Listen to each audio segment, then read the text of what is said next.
It's Caden and Halo. Yeah, and it's always great when they can be with us and do some music with their mom. All right. Welcome. I know spring is here because Barbie Lee Hemmings has returned to the Northern Hemisphere. We set our clocks by you. All right. Or our calendars, whatever. Okay. So I'm going to invite you to drop into your heart a bit in this moment. I'm going to invite you to think of something you're grateful for and let that thought become a feeling. The heart is the strongest organ in the body, and it actually radiates out in every direction. And so when we connect with it, we connect with Source and we connect with one another. And it's quite powerful. And so we multiply as we come together in the heart. I'm going to sound the gong right now and be silent for 30 seconds. If you're distracted by the busy mind, just notice your breathing and go back down to the heart and reconnect with some form of gratitude or appreciation. All righty, here we go.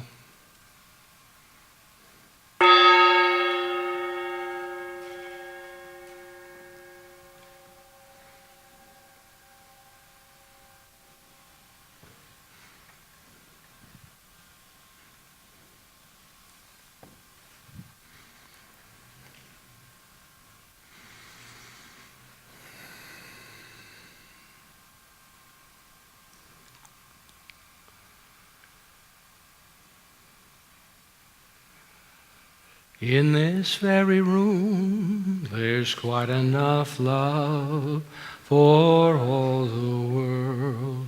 And in this very room, there's quite enough joy for all the world.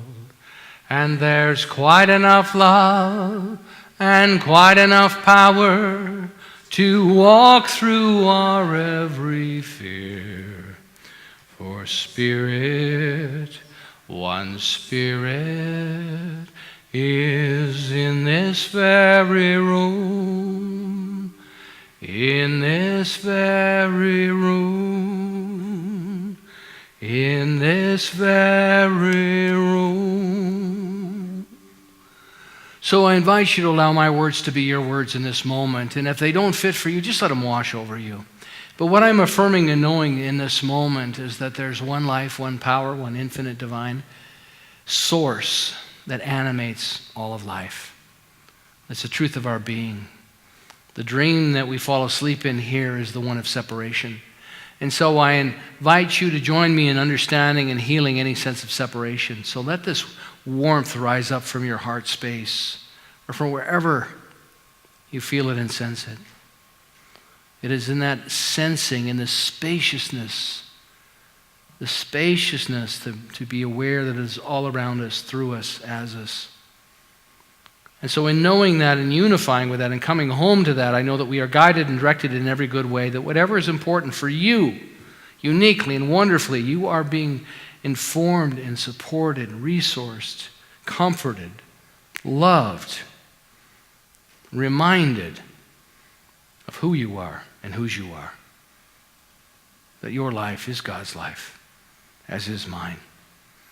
And so living from that mystical spaciousness of experience, I just give thanks knowing that I create the opening, the awareness, and the opportunity for something new and powerful and delightful and sweet to make its impact and influence obvious and clear. Knowing that there is a transformation that is undergoing right here and right now, and simply turning our energy and opening ourselves to this field, this unified field of love, beauty, infinite possibility. For this I give thanks and invite you to say with me, and so it is. So as we have been modeling, and I'll model for you again our cue card ritual, and that is a quantum process that we've done a few times here, and we actually have people, as well as myself, going through the cue facilitator training right now, and it's really wonderful stuff, explaining the science behind it. And I'll interject that throughout our gathering today because it's such rich material. But so the process with the cue card is that you identify things that you perhaps are, or qualities or values that you're living from that aren't in alignment with who you've come here to be. So on one side of your cue card is a statement that says, please have compassion for me when I'm on my shadow card. For me personally, those qualities today look like being alone, flawed, fearful, living in lack, when I'm self-centered, and feeling that I am a disappointment because this is who I have come here to be. So I flip my cue card over and I remind myself of who I've come here to be, which is grounded, generous, courageous, wholeness, love, compassion, and creativity. So thank you for your support with that, and thank you for letting me model that. And the more I do it, it becomes more of an integrated way of being, and I can then ask myself when I'm struggling or I'm off the rails, am I on my cue card? So today I want to share with you some ideas and blending together. We're doing one talk. If you haven't been here in a week or two, we've gone back to just doing the same talk each for both lessons, just because we found that the things that we were measuring weren't being fulfilled by that. And so I'm combining both of the Ernest Holmes material with the book of the month, the Emergence book. Next month, we're actually going to be using the Power of Eight book, which is really powerful, and we're going to start introducing that into our community as a practice. Very excited about that, tapping into the inherent genius and possibility of consciousness when we come together and support one another. What happens when we support another rather than the prayer for ourselves, and the power in that. It's remarkable, some of the research that's available to us. So today is called emergineering, which is a phrase coined by Derek Rydell in Emergence. And you see there the monarch butterfly going through its stages of transformation and emergence. So emergineering, I want to touch on three ideas today. One is the ageless you. The other is the quantum plan. And finally, where are you in 5 years? So we started out the year with that book 5, which was really around where do you want to be in 5 years. It's a wonderful book. And here it showed up in the Emergence book as well with Derek Rydell. So the first point is inspired by Living the Science of Mind, and the title of the chapter is How Old Are You? So, how old are you? How old is old, as Dr. Holmes says. And when does a person get too old to enjoy life? Anybody here have that answer? Never? Sweet. All right. You've read this chapter then, huh?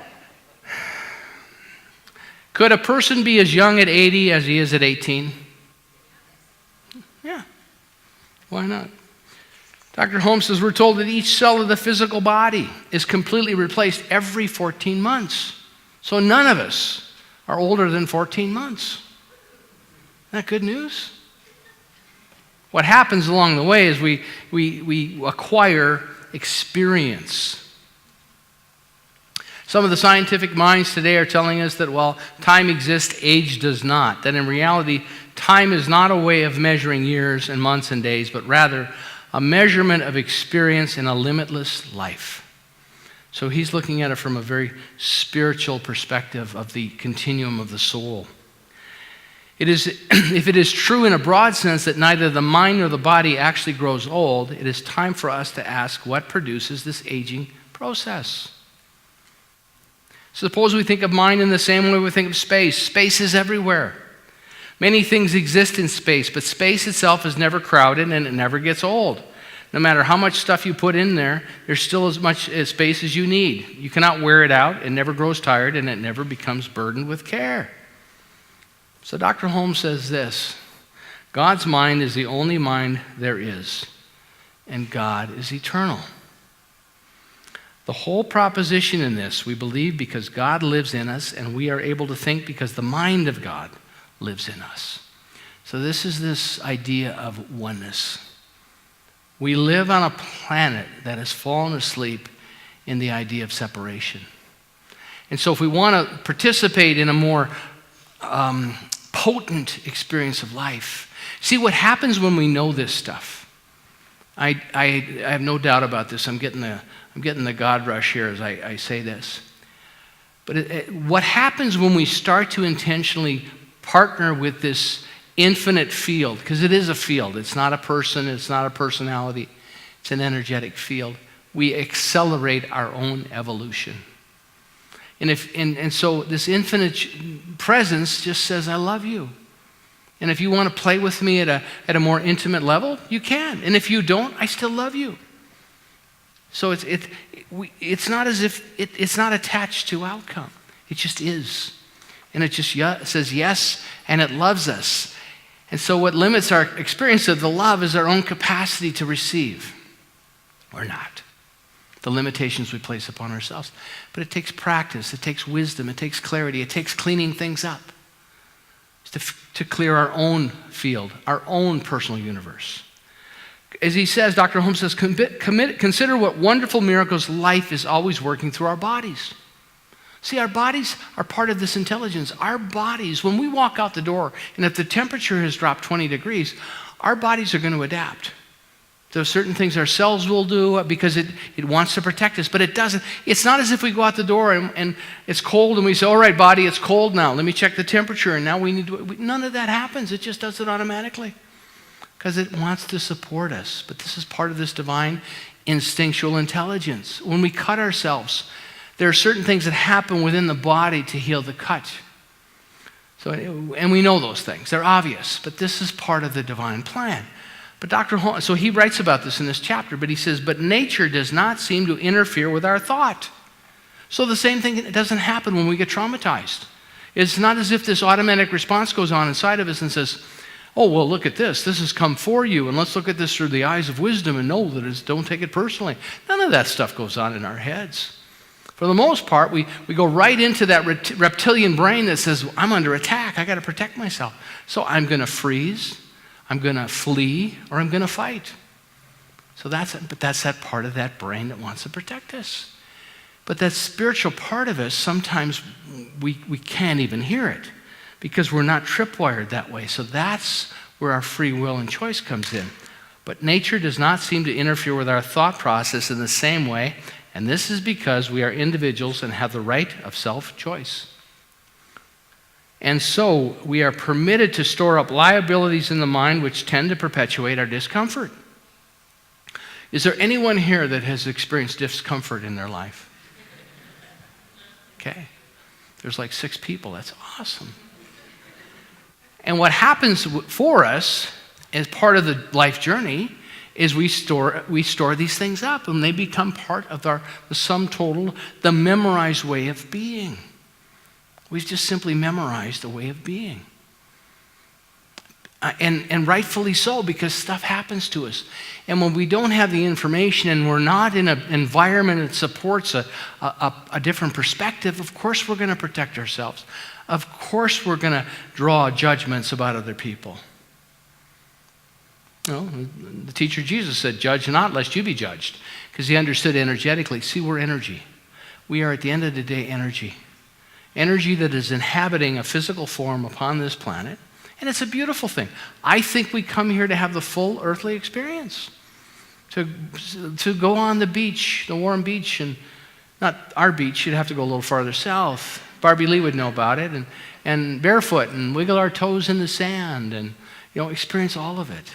The various beautiful opportunities of life. We're here to have the whole experience. But along the way, we gather evidence to support ourselves and defend ourselves. Dr. Holmes says this in this chapter: no man or woman is happy who chases mad ambition. We live in a time where people are chasing mad ambition like never before. We're living at a time where there's more information now, instantaneously, than ever before. I was watching a YouTube video prior to the first service. And after about 3 minutes into it, I said, I don't want to see all this stuff. It was about politics and what's going on. And it's so fascinating because it's better than real life. It's this aberrant culture of people. So what we have are people, a lot of the people that are, my take on it, we see are driven by mad ambition, because when you're in a position of power, because the egoic mind and the personality say, when you're in a position of power, you'll feel better and you'll feel safer. When in reality, their meaning making has brought him to that. And so I'm so grateful to realize, but I'm watching this and I'm going, I don't want this in my consciousness when I'm out here sharing. So I turned Dr. Ernest Holmes on. I found a video on YouTube of Dr. Ernest Holmes. I started watching that because I wanted to be in that consciousness. So what I was doing was I was creating an environment for myself that was conducive to what I was preparing to do. And so Dr. Holmes said in the video I watched that this idea of separation has done more destruction to religion and philosophy than any other thing that has ever been on the planet. Most people believe there's something other than God. And so if we run around and say God is all there is all day long, I'll probably have to come down and visit you somewhere where you're being held for a while the medication kicks in. So, but to understand it in a silent and beautiful way and to have practices in your life and to live more and more from that and to realize it has all come for me. I'm on my 4th go-round with the CUBE process. It's a 21-day process. I've already done 3 21-day processes. I'm doing my 4th. And it's remarkable because what it's done is given me a tool when I start to get triggered where I can go, I need to write a sheet about this. Instead of running off with a story and creating more drama, we had, if you were here for the first service last week, we had a guy that was had come the first time, and he was sitting back by the partition back there. Anybody here for that? Anyway, but he was a great example of what I was talking about, and I'm not picking on him. I connected with him afterwards, said, come back anytime. But anyway, he was not happy that I wasn't talking about Jesus. He said, I sat down here, you haven't said anything about Jesus yet. And then he was yelling at me about something else, and finally I couldn't, I had to go back and address it. And I wanted to make sure I didn't, because it looked like some guys in the back were going to invite him to leave, and I didn't want that either. Because we have a banner in the hallways right out here that says everybody's welcome. So then I got to do a month's worth of damage control about everybody's welcome except the drunk guy that comes in and is yelling at the minister. And he was a bit inebriated, and he admitted that afterwards. So he was preparing to nip at the Spirit because he nipped at the Spirit before he got here. It was just a different form of nipping at the Spirit. But the beautiful thing was I got a chance to, on the spot, practice the cue. And watch myself, my tendency to want to get triggered or make him wrong. And I just want to go back and find out what was going on with him. And so it was wonderful that as a community we could share in this. And so he stayed. I just said, would you allow me space to do my talk? But he was a great example of how we get married to the way things have to be. And so he wanted to hear certain words used because that's what he's used to in church. He wanted to hear a choir. I said, I'd love to hear a choir too, but we don't have one. Once in a while we have a choir. But once I got more information and realized the source of his frustration, and it had nothing to do with us or me, and I said, you're always welcome here, but you may not hear everything that you expect to hear, and that's just life. So it was nice to have the groundedness and the clarity and the compassion and love to not make it a big issue. I thought, here is where the rubber meets the road. If I can't walk this and model this, then what good is it? And so he was a blessing. It was a blessing, absolute blessing. I told him, he came back for the second service. I said, come on back next week. And he hasn't come this week, but we'll probably see him again. And I said, you're always welcome here. So, but the point is that, so no man is happy who chases mad ambition. And we gather things along the way. We gather evidence to support the entrenched beliefs we have. And his belief was that to come to church, you need to hear the word Jesus Christ and his life and whatever it was, whatever his experience was. But Dr. Holmes says this, and this is what I love about his perspective, and I think that we have the opportunity to be part of this. We are happy only in creative things, and in those things where we share the joy of living with others. We must keep our interest in life so active that there will be an element of wonder and surprise at every simple everyday things. I mean, and that's timeless. There's no age involved with that. I know I'm preaching to the choir here, and we don't have a choir, but that's a metaphor for the group, okay? I don't want to confuse you. What choir? But the point is that to live, like Dr. Holmes says, it's important to live and live fully while we're alive. And when we're in that stream, when we're in that connection, the creativity comes through. The love can come through us. The wonder can come through. We are here to create something that's never been created before. That's what keeps me in the game. I look out at the world, and I'm in there watching YouTube like the rest of us, and I'm thinking, what's all this information? I got people telling me, I hope one Sunday you talk about the fifth dimension. I'm like, the fifth dimension? That was a singing group back in the 80s. I love those guys. What's the fifth? I think I go to the fifth dimension every time I go to sleep. I don't know. I'm not an expert on the fifth dimension. But I have here and now. And I can find things that ground me in this moment that activate love and activate creativity and opportunity. And then I stand in infinite possibility. And so I get to look at my triggers, wherever they're coming from. And so because I've done enough of this work now, and I want that for you, I want it to be so much a part of what we do as a community that our good opinions about one another can be part of our conversation, but we also have the tools within our tool basket, our spiritual tool basket, to not make the trigger become the main theme of our life. Because the trigger is simply something that's not integrated within us.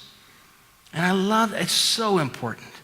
So important, and to do this work together. We have the picture of the building that goes up, right? We've got this picture of, right there, Vision 2020. And it's over here as well, the interior. Now, we brought that back because if we don't set an intention and move in a certain direction, it's never going to happen. And that building represents, what it represents at the end of the day, it's not about the building. It's not about resources. It's not about the material stuff. It's about what we must become to give form to that. That's where the juice is. What must we become to stand on this planet and embody the Christ consciousness? That's where we talk about Jesus, the Christ consciousness. That's where the juice is. That's where the joy is and the celebration. It's the evolution. That's the transformation. As Jesus said, these things that I have done, ye shall do, and even greater. And so we are here to live in joy. We're here to live in abundance. We're here to live in celebration. But the paradox is as soon as we start to acquire out of this mad ambition, we step out of the realm. And as I go through this, there's more to support those ideas. We step out of the spiritual realm because it's all about acquiring. And that becomes that blind ambition, that mad ambition. So the quantum plan, which comes out of emergence, creating a life structured that mirrors our soul's blueprint and supports its emergence. Does anybody here believe they have a soul? Okay. Anybody here believe they don't have a soul? Okay, good. We can agree on that.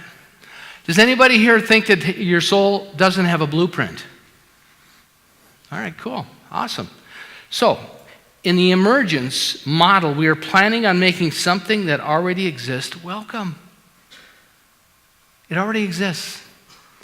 What we get to do is create the conditions so it can take form.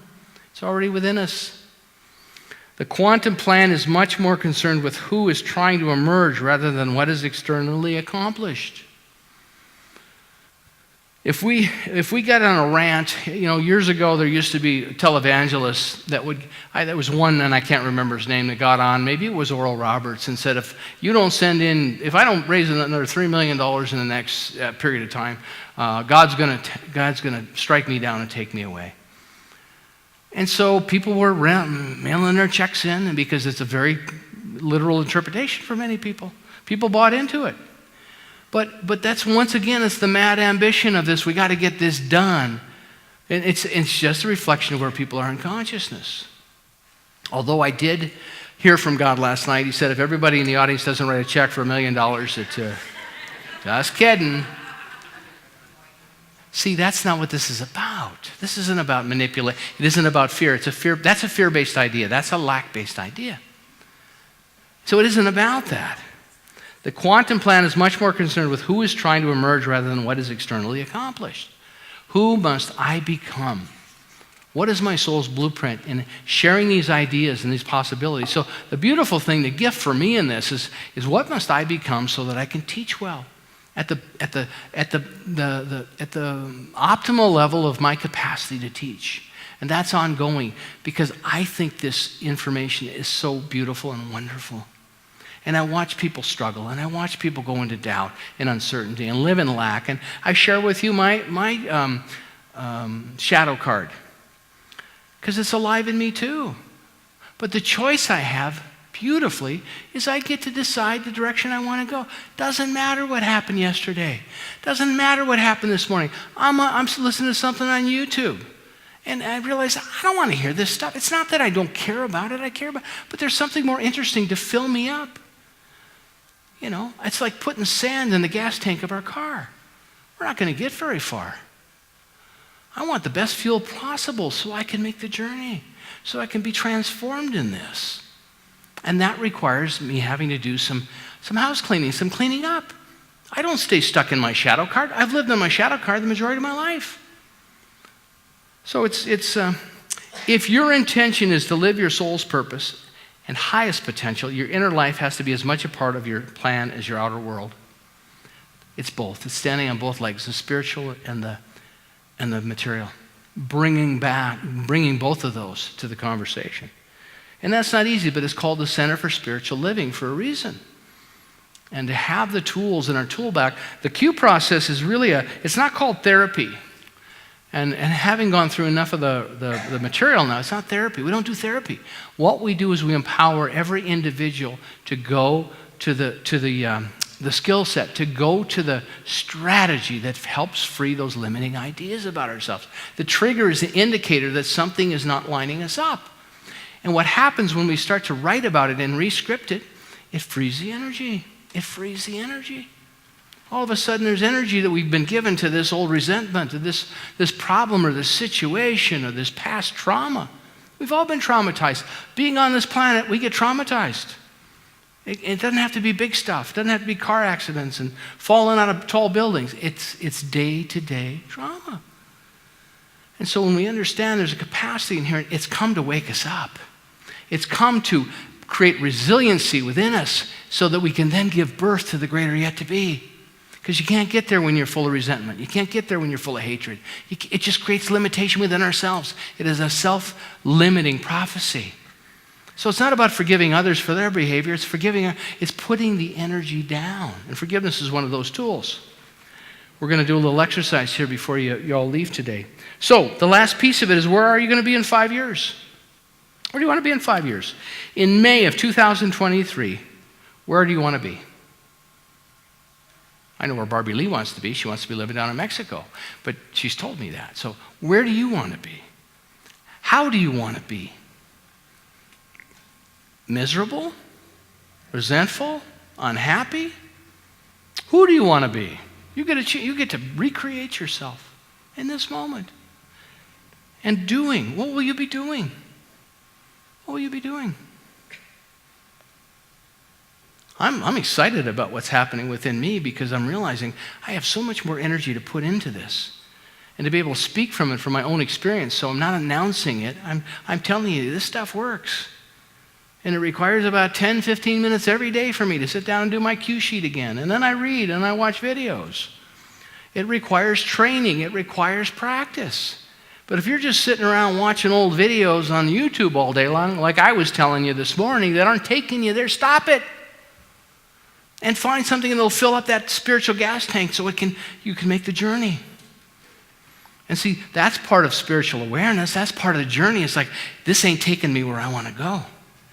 So what we do is we come up with that definition, we write our life purpose, and we reverse engineer it. So what can I do this week? What small thing can I do this week that will help build the foundational pieces that take me to where I want to be in 5 years? That's how everything is built. I got news for you. It probably won't take you 5 years. You start building the discipline and devotion to something that's the greater yet to be, the infinite possibility.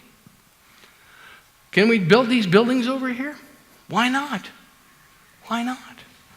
Let people know where the Crystal Bed team is down at the women's show right now. And I did a segment on CTV this week at lunch hour. And we had 4 minutes. I had 4 minutes to describe the Crystal Bed. What the Crystal Bed does, give you my pitch, okay? We have chakras in the body, and the chakras spin, and they absorb energy. They absorb and give energy. That's what chakras do. The Hindus have known this for thousands of years. So what the crystal bed does is it aligns with the chakras within the etheric body. And so when they're spinning properly and in conjunction with one another, they create what is called sustainable water. So for example, a cancer cell is unsustainable water at the molecular structure. So the crystal bed helps bring into alignment and spin the chakras in a way where the body is more capable of healing. And it's not the one thing on the planet. People do Reiki. They do other forms of energy work. We found it in the John of God. But the reason I know it was right and perfect for us, because I had no intention of bringing a crystal bed back here, but I'm down there with about 20 people from the center a number of years ago, and they said, we got to take this back with us. And I thought, oh, golly, then I got to go back and explain this thing. And people already think I'm crazy. So they were not putting it down. And within, 4 or 5 days, it was $6,000 US to buy a crystal bed and bring back. And we raised every penny of it from that group that we were with to bring back. And I said, well, I'm not going to argue with that. The proof's in the pudding. The commitment was there because people had such a profound experience with it. What it represents for us, I believe, is to let people know that healing is possible. And the crystal bed is a bit of a calling card to say that we understand it's not just saying memorized prayers. It's not being connected to one tradition and saying that's the answer. It's an energy field that we're all connected to. And the crystal bed can help shift us and change us. And so any tool that will move us into greater alignment and groundedness and connection with the true source of our being, I'm for it. I'm for meditation. I'm for affirmative prayer. I'm contemplation, mindfulness.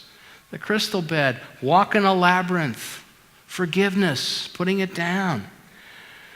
So reverse engineering, we find out where we want to go, we work back to where we are now and figure out what we can do. What small things can I do in my life? Can I have a period of time where I sit down, I don't know what I'm doing, but say, I'm going to follow the preacher's advice there. I'm going to connect with this divine source of life. I'm going to get quiet and listen. Because I don't know, but something within me does know. Extend the invitation. See where it takes you. See where you are. Do that every day for 5-10 minutes. See where you are in 30 days. See what shows up. I mean, why not? We're thinking all the time anyway. Why not become more intentional? Welcome it. And then monthly, weekly, and daily. Repeat it. Find things that ground you. I have my cue card. When I forget now, I pull my cue card up. Wait a minute, this is who I've decided. I have 4 of them now because I've gone through 4 times. But they all work for me. So it's important to have those practices. So this whole emergence model rests on the idea if life happens through you, not to you. We've evolved to a place where we must co-create with the evolutionary impulse in order to fulfill our destiny. We must stop believing that the world is happening to us and realize that we are happening to the world. That's a big shift. We are happening to the world. It's not that you're predisposed to live in lack. If you're struggling with resources, you've made an agreement at some level, and you can strike a new agreement. All right, so I have this paper here. I'm going to ask people to pass this out. This is magical goldenrod paper. Here, Steve's got some over there. Claudia, would you hand some paper out too? Everybody gets a piece of paper. Good morning. You're very welcome. Here, you can pass it. Oh, they're coming down. All right. Thank you. You didn't get it? Right there. So,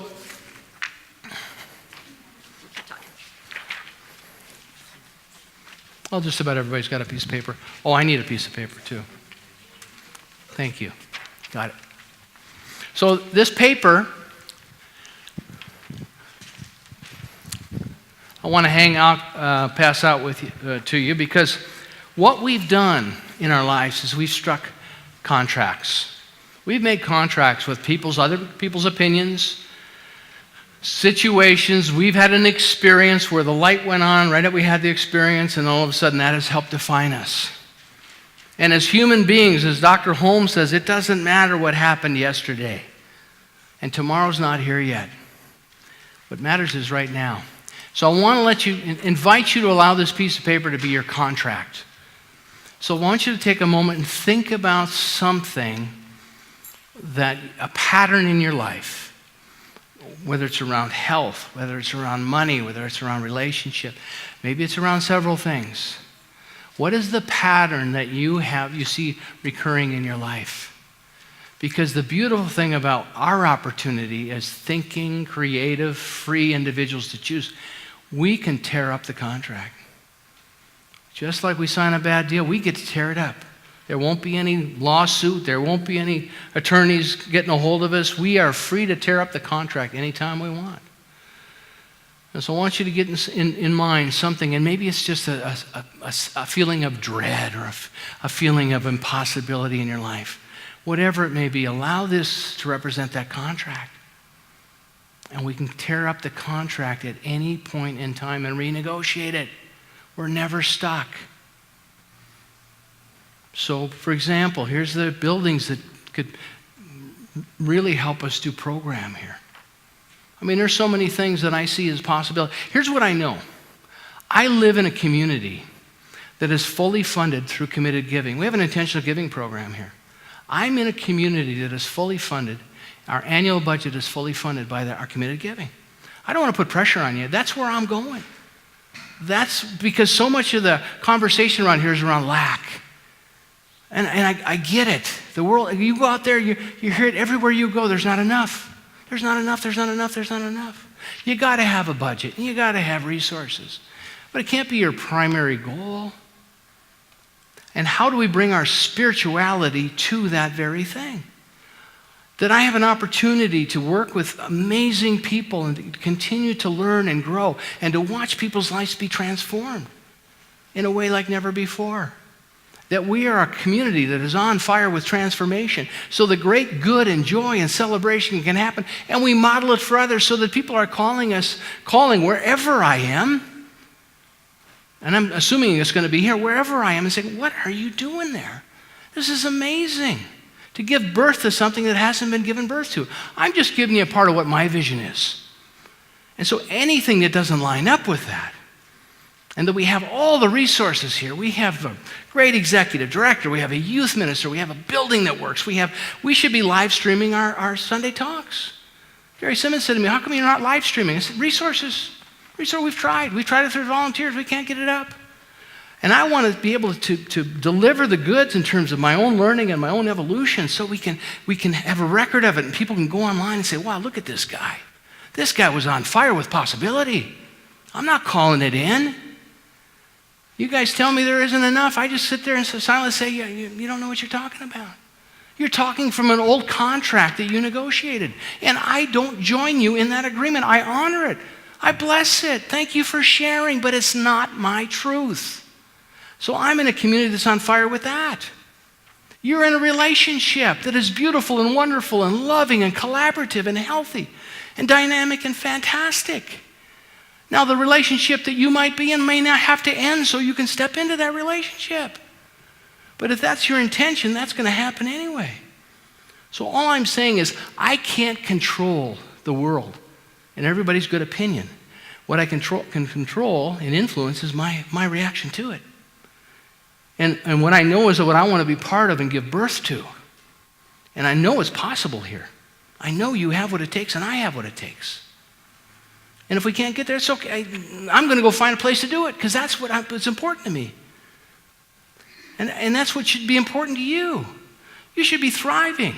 You should be abundant and prosperous and healthy and happy and modeling this. So people in your neighborhood are going, what are you doing, man? What are you smoking? What are you drinking? No, I've landed on a belief about myself that is powerful and wonderful and beautiful. So I share that with you. If you've got things alive in your life that aren't working for you, let this contract represent it. Let's tear up our contracts right now. I'm going to tear up anything, and I don't need to know all of it because this infinite intelligence within me knows. I don't know everything, as Dr. Holmes said, but something within me does know. I trust that. See, I trust the presence of spirit. Dr. Holmes says right in this chapter, the problem is people don't trust spirit. I'm all on my own here. And we see that takes us.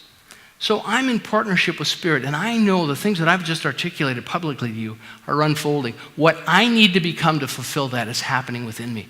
And I'm not there yet, and it might take me another 40 years to get there, but I'm going anyway. And maybe I have to come around and we have to be a congregation one more time together. Wouldn't that be fun? Do this all over again so we can heal things we could heal right now? Oh, let's wait another millennium or two to do it. The time is now. It's our opportunity. So I'm going to invite you to stand up with me, if you would. Allow this infinite divine intelligence to know that you're ready to rip up your contract at anything and everything that doesn't serve you and support you right here and right now. We are tearing up the contract and making the space for a new possibility, infinite possibility, here and now. Here we go. Beautiful. And you can tear it a few times. Nice. Did anybody enjoy that? Now here's the deal. You find yourself wallowing, you sit back down. Thanks for standing. It's just more dramatic when you stand up. Anytime you're feeling stuck, tear up the contract. Part of your practice. I ain't doing this anymore. I'm making room for something new because I know how this movie ends. I've seen it 1,000 times. I'm ready for a happy ending. When I first came into the doors of this community, or this teaching, my problem was that there were too many days in the month for the check that I got. If the month had been about 23 days, I'd have had plenty of money. So then I started goofing around with people and joking and say, I have enough money to live the rest of my life, provided I'm dead by Tuesday. And I realized, I don't want to be affirming that. Because Tuesdays are coming. Boy, I was really cautious then. Because the infinite doesn't know. A joke. Just hears the words. It says yes.